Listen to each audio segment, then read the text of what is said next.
Hey there everyone, this is Ray Carcillo for Classic Game Room, and today we're climbing into the six-sided circle to take on TNA Impact for the Xbox 360. Somebody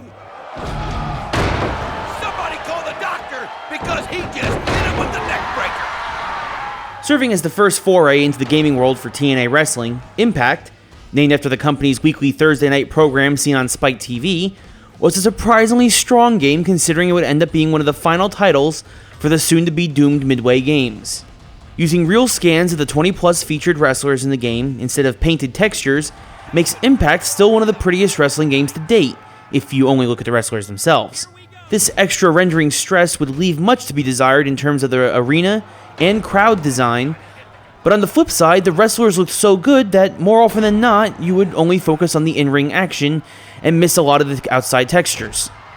It just makes you wish that they actually featured some of the TNA knockouts in this game instead of just the 20-plus male wrestlers.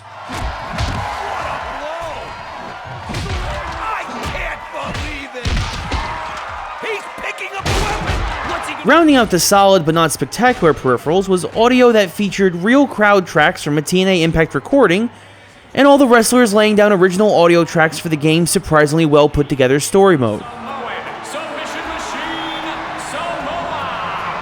And speaking of the story mode, this game, along with your standard local and online tournament and exhibition modes, features a compelling story where you play as a TNA newcomer and rising star Suicide. The nice thing about this game is that although it may not have a lot of content to it, beyond the story mode and a couple of dozen wrestlers, that the controls were quick and easy to pick up. The variety of moves may have been limited, but it was very straightforward when it came to punching, kicking, grappling, running, reversing, and doing every other key aspect of wrestling. The ability to see your wrestler's health and where they were hurting the most via the green dummy in the upper left-hand and right-hand corners of the screen was also a great way to see how much more damage you needed to do to an opponent before you try a pin, or just how much damage a particular move did.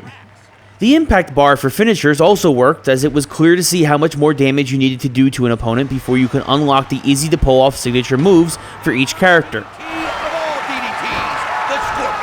My only real complaint about the gameplay was the Ultimate X match, the TNA variation on a ladder match.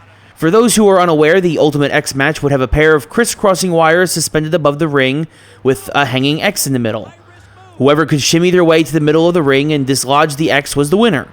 In the game, unfortunately, once someone starts for the X, all you have to do is work your way up along with them, kick them off, and it becomes a marathon of who can keep kicking who off again and again until someone fills up their unlock bar and pulls the X down.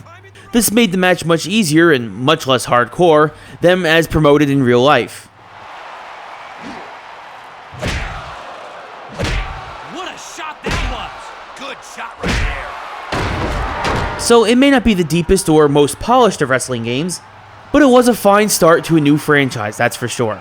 When you consider how in-depth the Create a Wrestler mode is, how long it'll probably take you to work through the story mode, and the online competition you can get via Xbox Live, and TNA Impact was a good, but not great video game, especially for the fans of their wrestling federation. Definitely worth a rental. It's just a shame that Midway's untimely demise left this franchise in limbo for quite some time, until finally landing with South Peak Games, who are supposedly working on a new console chapter for the TNA video game library due out in 2011.